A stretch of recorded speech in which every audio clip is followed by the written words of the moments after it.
جہاں مرضی جس گھاٹ سے چاہے پانی پیے، جہاں سے مرضی چارہ لے، تو شتر بے مہار کو کہتے ہیں سدا۔ تو یہ انسان بھی گمان کرتا ہے کہ میں بھی سدا ہوں، مجھے کوئی کیوں پوچھے، میرے جذبات پہ کوئی کیوں قدغن لگائے، مجھے کیوں روکے کوئی۔ بالخصوص جوانی کے ایام کے اندر جوان کو بڑا ہوتا ہے کہ کوئی مجھے کیوں، وہ تو ماں باپ کے کہنے میں بھی نہیں آنا چاہتا، وہ کہتا ہے کیوں مجھے روکتے ہیں، میری جوانی ہے، میرے جذبات ہیں، مجھے آزادی سے جینے دو، کیوں میرے راستے میں رکاوٹ بنتے ہو، میں سدا ہوں۔ اللہ فرماتا ہے نہیں، ایک اونٹ تو سدا ہو سکتا ہے، جس کو میں نے اشرف المخلوقات بنایا ہے اس کو تو سدا نہیں چھوڑوں گا، اس کو تو پابند بناؤں گا حکام کا۔ اب وہ کہتا ہے کہ نہیں نہیں، یہ کیسے دوبارہ اٹھائے جائیں گے؟ اب دوبارہ وہی بات پھر آ گئی، الم یک نطفۃ من منی یمنی۔ اللہ فرماتا ہے ایک بوند تھی نا، پانی کا ایک قطرہ تھا جو رحم مادر میں رکھا گیا، ثم کان علقہ، پھر وہ پانی کا قطرہ لوتھڑا بنا، فخلق فسوی، پھر اللہ نے اسے پیدا فرمایا اور پھر ٹھیک ہموار کیا، فجعل منہ الزوجین الذکر والانثی، پھر اس سے وہ جوڑ بنائے، کوئی مرد بنایا کوئی عورت بنائی۔ کہا اب غور کر، اب تیری آنکھیں دیکھتی ہیں، بجلیاں چمکتی ہیں، تیری زبان کا طوطی بولتا ہے، لوگ اشش کرتے ہیں تیری گفتگو پہ، تیری گفتار پہ صدقے جاتے ہیں، تیرے لہجے کے جمال کو دیکھتے ہیں، تیرے سینے کا زور، تیرے پنجوں کی طاقت، تیری دماغ کی تیزیاں اور تیری سوچوں کے اجالے، تیری زوردار ٹانگیں، تیرے کڑیل بازو اور تیری چوڑی چھاتی اور تیرے گلاب کی پتیوں جیسے ہونٹ، اے انسان یہ سب کچھ کہاں تراشا گیا؟ ماں کے رحم میں، اس تاریکی میں جو 3 پردوں میں تھی، تیرا سر تیرے گھٹنوں میں تھا، اور تیرے رب نے وہاں تیرے اندر نسوانیت یا رجولیت کی صلاحیتیں پیدا کی، تیری آنکھوں میں چمک پیدا کی، تیرے کانوں میں نغمے بکھیرے، تیری زبان کے پٹھوں پہ قوت ذائقہ رکھی، تجھے بولنے کی صلاحیت دی، تیرے پنجوں میں زور رکھا۔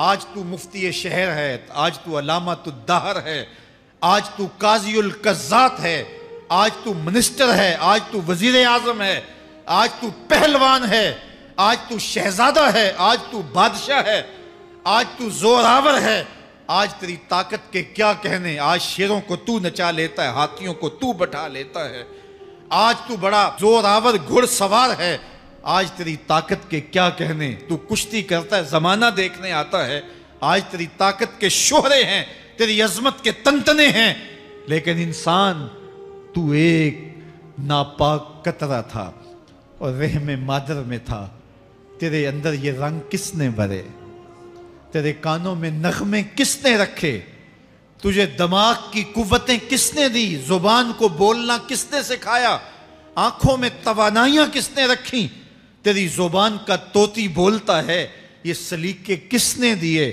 پھر اللہ فرمایا، کتنا زوردار بیان ہے، الیس ذالک بقادر علی ان یحیی الموتیٰ، جو ماں کے پیٹ میں ایک نطفے کو ایک خوبصورت انسان بنا سکتا ہے، ہڈیوں کو جوڑ کے دوبارہ انسان نہیں بنا سکتا؟ کیا وہ دوبارہ تجھے کھڑا نہیں کر سکتا اپنے سامنے پیش ہونے کے لیے، جس کے حکموں کو تو نے توڑا ہے، جس کے فرامین کا تو نے مذاق اڑایا ہے؟ کیا وہ اتنا ہی بے بس ہے کہ اپنے حضور تجھے جو ہے وہ کھڑا ہی نہیں کر سکتا ہے؟ جس رب نے تجھے ماں کے شکم میں شکل دی، حضرت شیخ فرید الدین عطار بولتے ہیں، سانے کزتی سلاتی می شود، ایسا کاریگر ہے مٹی سے بادشاہ بنا ڈالتا ہے۔ اس نے مٹی سے دارا و سکندر بنائے، اس نے مٹی سے جو ہے وہ رستم و سہراب بنائے، اس نے مٹی سے کیا کیا بنا دیا، جو مٹی سے بادشاہ بنا سکتا ہے، جو نطفہ رحم مادر سے جو ہے وہ شکل اور صورت اور رنگ اور جمال بنا دیتا ہے۔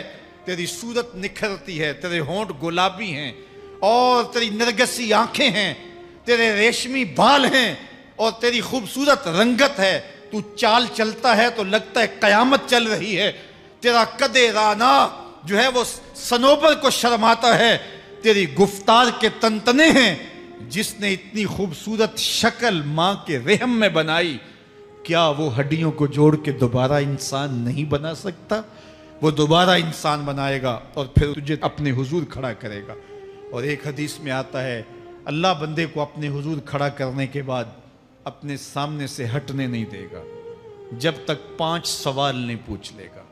ان عمرہ ہی فیما افنا ہو، اس کی عمر کے بارے میں پوچھے گا کہاں ضائع کی؟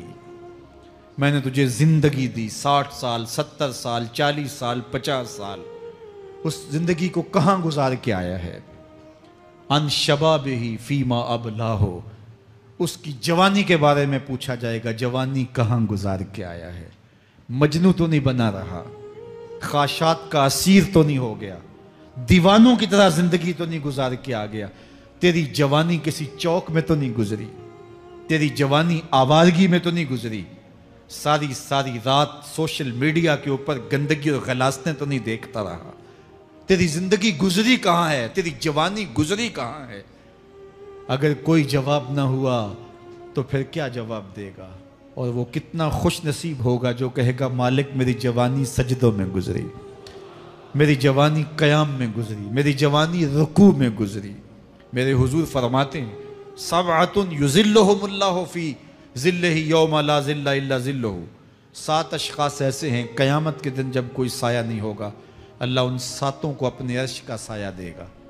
ان میں سے دوسرا شخص میرے حضور نے بیان فرمایا وشاب نشأ فی عبادت اللہ، وہ جوان جس کی جوانی اللہ کی عبادت میں گزری۔ جوانوں اپنی زندگی کو مالک کی دہلیز پہ لے آؤ۔ جوانی وہی ہے جو مالک کی چوکھٹ پہ گزرے۔ اپنے دل کا تعلق جوڑو، عشق کرنا ہے تو پھر آمنہ کے لال سے کرو، محبت کا رشتہ ان سے جوڑو، تعلق کا ربط ان سے قائم کرو، جوانی کو دین کی راہ پہ ڈالو۔ اللہ اکبر، سنو میرے حضور کا فرمان، انا حبیب اللہ، میں اللہ کا حبیب ہوں۔ پھر فرمایا الشاب التائب حبیب اللہ، جو جوان جوانی میں توبہ کرے وہ بھی اللہ کا حبیب ہے۔ آؤ اللہ کے حبیب بن جاؤ، اللہ کے حبیب بن جاؤ، اللہ کے حبیب بن جاؤ، اللہ کے محبوب بن جاؤ۔ لیلۃ القدر کی گھڑیاں ہیں، رات کا پچھلا پہر ہے، اللہ کے حضور یہ عہد کر کے اٹھو مالک جو زندگی گزر گئی، آئندہ جوانی کا ایک ایک لمحہ تیرے لیے گزرے گا، جیوں گا تو تیرے لیے، مروں گا تو تیرے لیے۔ میری ایک ایک سانس تیرے نام وقف ہوئی، میری زندگی کی ایک ایک ساتھ تیرے نام وقف ہوئی، میں اپنا سب کچھ تیرے لیے پیش کرتا ہوں۔ میری زندگی کا مالک بھی تو ہے، میری موت و حیات کا خالق اور مالک بھی تو ہے، یہ زندگی تو نے دی، تیری امانت ہے، تیرے حضور ہی پیش کرتا ہوں۔ اور لیلۃ القدر کی گھڑیوں میں اس عزم کے ساتھ گھروں کو لوٹو کہ اللہ میری زندگی کا ایک ایک لمحہ تیرے نام ہوا، آنے والے موسم تیرے نام ہوئے، میری جوانی تیرے نام ہوئی، میرے آنسو تیرے نام ہوئے، میری پیشانی تیرے نام ہوئی، میرے دل کی دھڑکن تیرے نام ہوئی، میری صلاحیتیں تیرے نام ہوئی، میری زبان بولے گی تو تیری تسبیح بولے گی، تیرے ذکر کے ترانے پڑے گی، میرے کان سنیں گے تو قرآن کے نغمے سنیں گے، میری آنکھیں دیکھیں گی تو مالک تیری قدرت کی نشانیاں دیکھیں گی، تیرے رسول کا روضہ دیکھیں گی، تیرا کعبہ دیکھیں گی۔ مالک میری زبان سچائی کے نور سے مالا مال ہوگی اور میں ساری زندگی تیرے نام کرتا ہوں۔ اور جب آپ اپنی ساری زندگی اللہ کے نام کر دیں گے تو پھر وہ پوری کائنات تمہارے نام کر دے گا۔ کی محمد سے وفا تو نے تو ہم تیرے ہیں، یہ جہاں چیز ہے کیا لوح و قلم تیرے ہیں۔ اللہ آپ سب کو اپنی پناہ میں، امان میں اور حفاظتوں کے حصار میں رکھ